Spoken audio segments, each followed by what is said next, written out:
stopped, searched without reason, and humiliated. Yet the real confrontation only began when her husband arrived.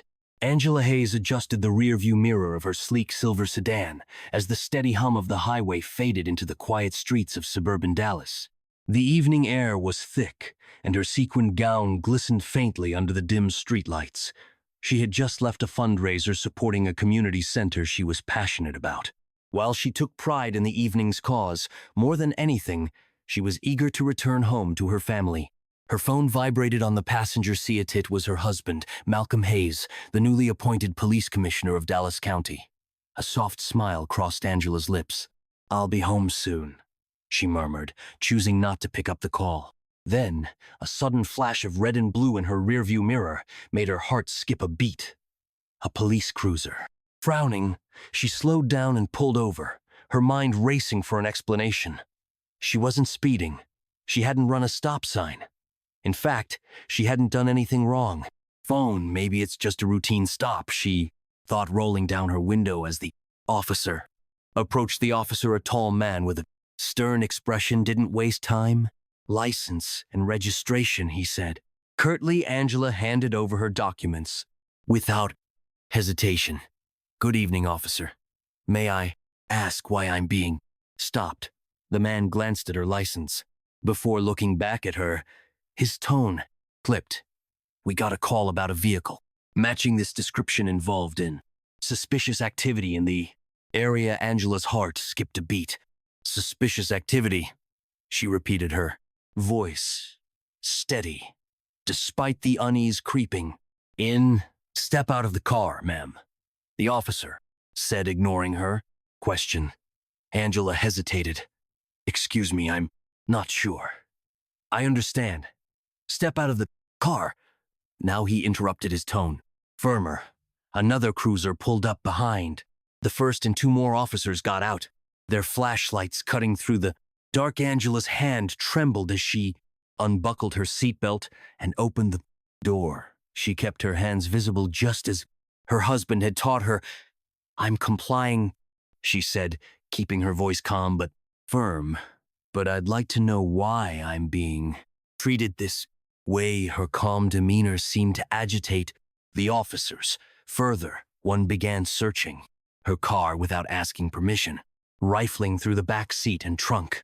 The other two stood close, watching her every move. Angela's heart pounded. This wasn't right. She had nothing to hide, but the way they treated her like she was guilty of something was humiliating. But Angela wasn't the kind of woman to cower. "I'd like to call my husband," she said, her voice cutting through the tension. One officer scoffed. "You can do that after we're done." Here, Angela's jaw tightened, but she said nothing. She didn't want to escalate the situation, and instead, she silently prayed that someone would intervene, that this would end before it spiraled further. But little did she know, the situation was about to take a turn that no one could have predicted. Angela stood by her car, the cool night air brushing against her arms as she watched the officers rummage through her belongings. Her perfectly organized trunk filled with boxes of brochures and event materials from the fundraiser was being treated like a crime scene. They pulled out items, inspecting them as if might uncover something sinister. One officer held up a stack of pamphlets. "What's all this?" For Angela's voice remained calm but firm. "I just left a fundraiser. Those are brochures for the community center we're supporting." He stared at her, his expression unreadable, before tossing the stack back into the trunk without a word. The second officer, a younger man with a nervous energy, approached. "Her, ma'am, are there any weapons, drugs, or anything illegal in this vehicle?"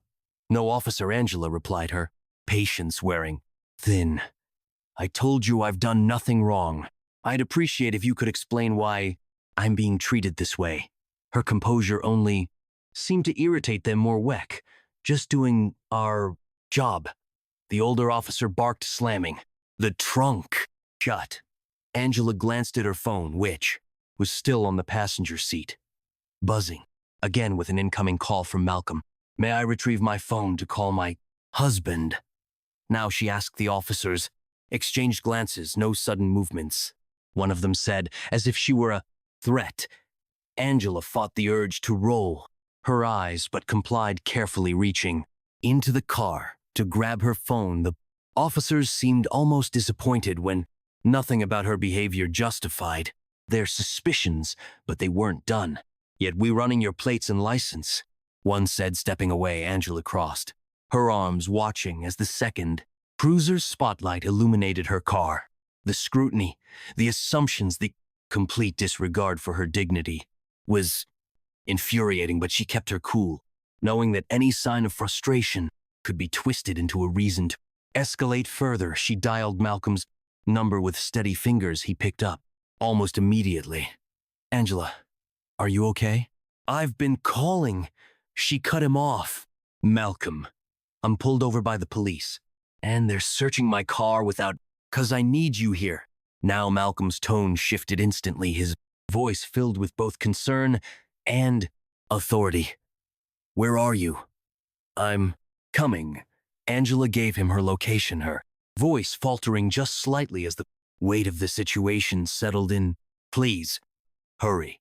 As she entered the call, she noticed the officers watching her closely, their postures stiffening. They didn't know who she had called, but something about her confidence seemed to unnerve them. Minutes passed, each one feeling longer than the last. Angela remained silent, standing tall. Despite the humiliation, she noticed a few cars slowing down as they drove by, their occupants rubbernecking to see what was happening, and then she heard the sound of a car pulling up. A sleek black SUV rolled to a stop nearby, and the driver's door opened. Malcolm stepped out, his tall frame exuding authority, his face a mask of restraint, brained anger. But what happened next was something neither Angela nor the officers could have anticipated. Malcolm Hayes wasn't the type of man to lose his temper easily. Years of experience as a public servant, and most recently the police commissioner, had taught him the value of control even in the most heated situations. But tonight, seeing his wife standing on the side of the road, surrounded by officers with a look of defiance, masking her unease, something inside him burned. He stepped out of the SUV and closed the door firmly, the sound cutting through the tense air. The officers glanced at him, their guarded expressions betraying their surprise at his confident stride.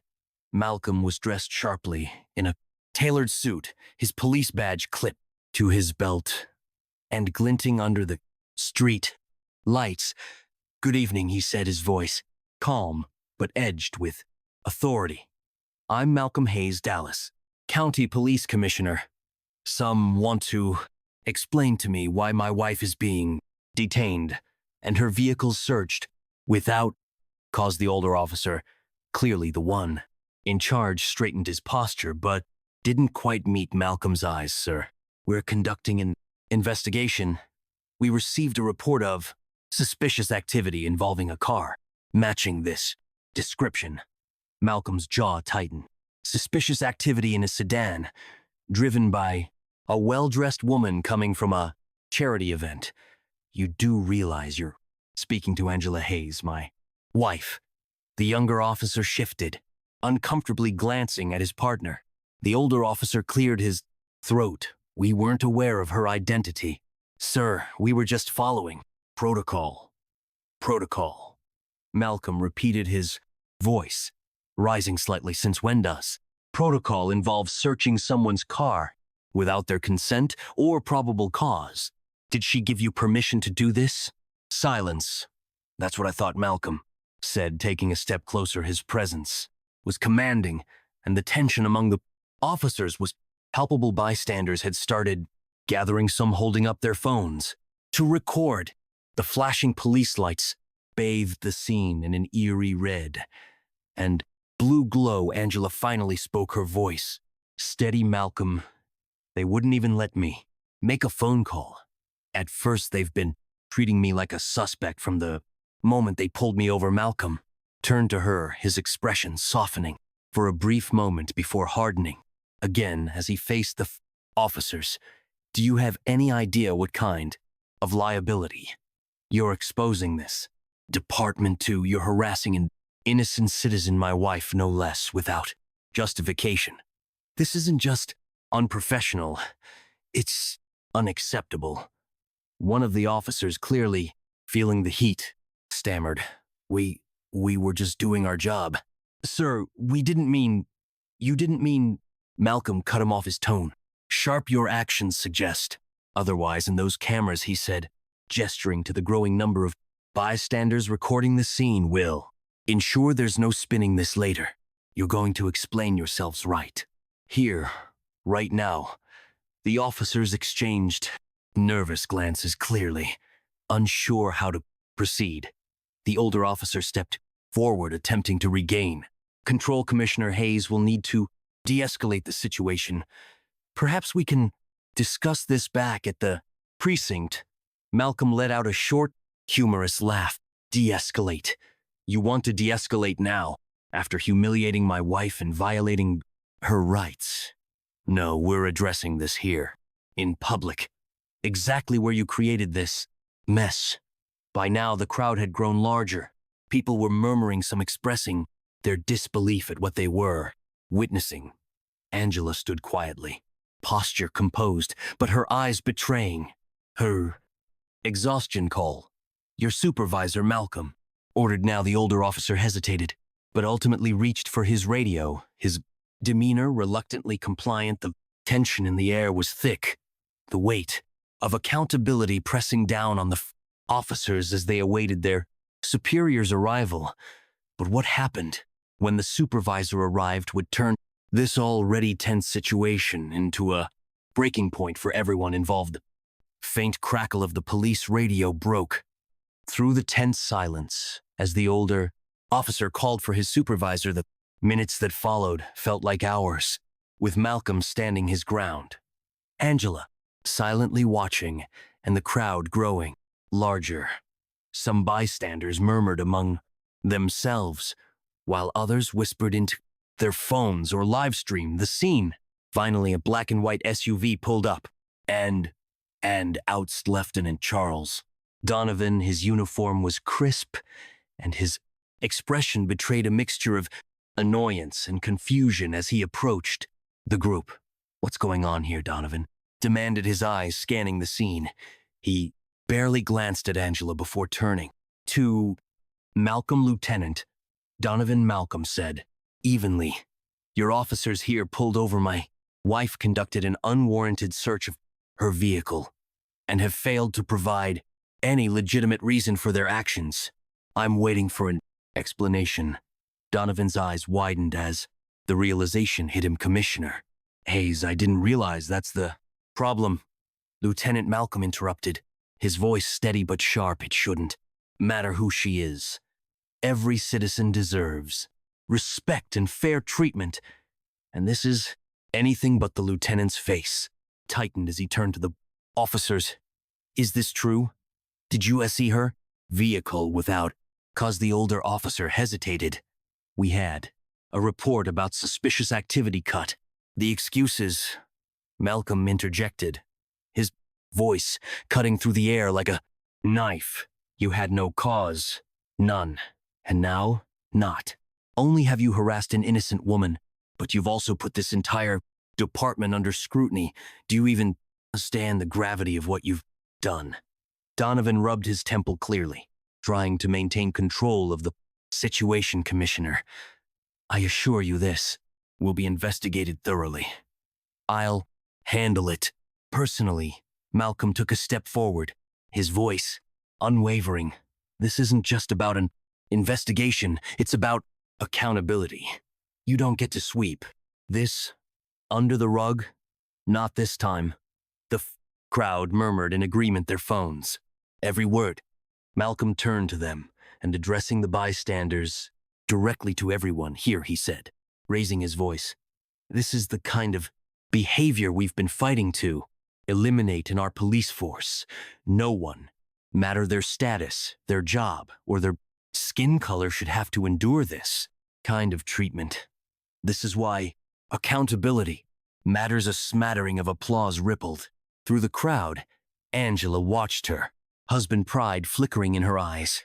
Despite the exhaustion she felt, Dawn looked increasingly uncomfortable. Commissioner, perhaps we can move this conversation somewhere private. No, Malcolm said firmly. Transparency happens here in front of the people you serve. Your officers need to understand that there are consequences for their actions. If they don't, nothing will ever change. The officers shifted uncomfortably as Donovan struggled to respond. It was clear that the balance of power had shifted, and there was no escaping the consequences of what had unfolded. But the story didn't end there.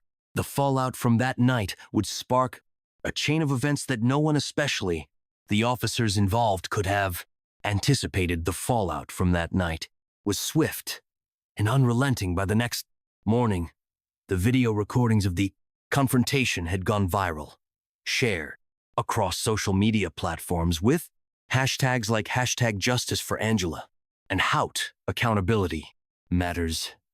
News outlets picked up the story, airing the footage alongside headlines, questioning the integrity of the Dallas County Police Department. Angela and Malcolm sat side by side at their dining table, the morning light streaming through the windows. Angela, still tired from the night before, sipped her coffee while Malcolm scrolled through his phone, reading articles and comments.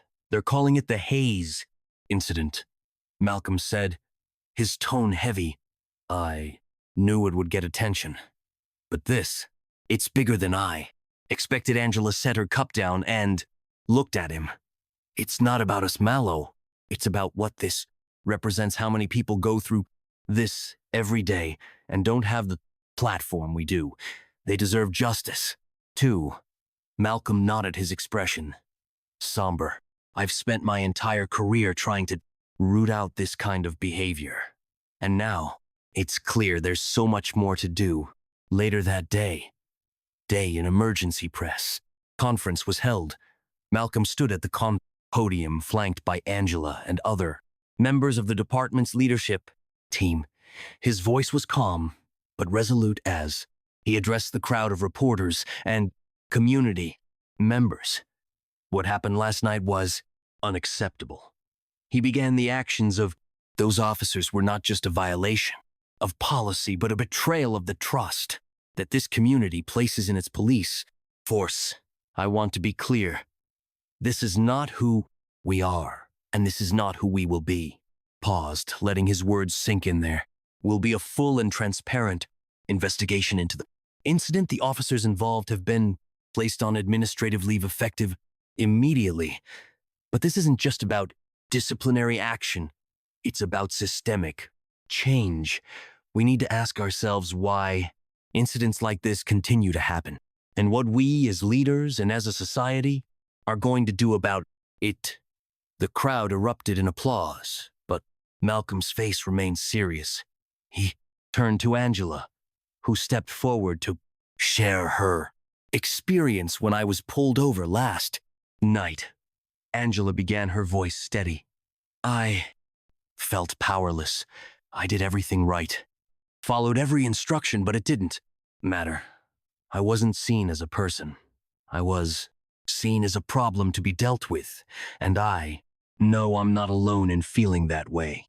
She took a deep breath before continuing, but I also know that change is possible. It starts with accountability, with people speaking out, and with leaders like my husband who are willing to challenge the system from within. We have to do better for everyone. In the days that followed, the department launched new training initiatives focused on de-escalation and implicit bias. A citizens advisory board was formed to ensure transparency and accountability. Malcolm personally reached out to community leaders, promising to rebuild trust and make the changes that were long. Justice was long overdue. The officers involved in the incident faced disciplinary action, with one choosing to resign. Their actions served as a harsh reminder of the deep-rooted systemic issues that still existed, but also of the urgent need to confront them head-on. As for Angela, She transformed her experience into a mission for justice, using her platform to amplify the voices of those who couldn't speak for themselves. She often shared her story, not out of resentment, but out of hope. It's not just about what happened to me, she would say. It's about ensuring it never happens to anyone else. In the end, the Hayes family turned an act of injustice into a movement for change.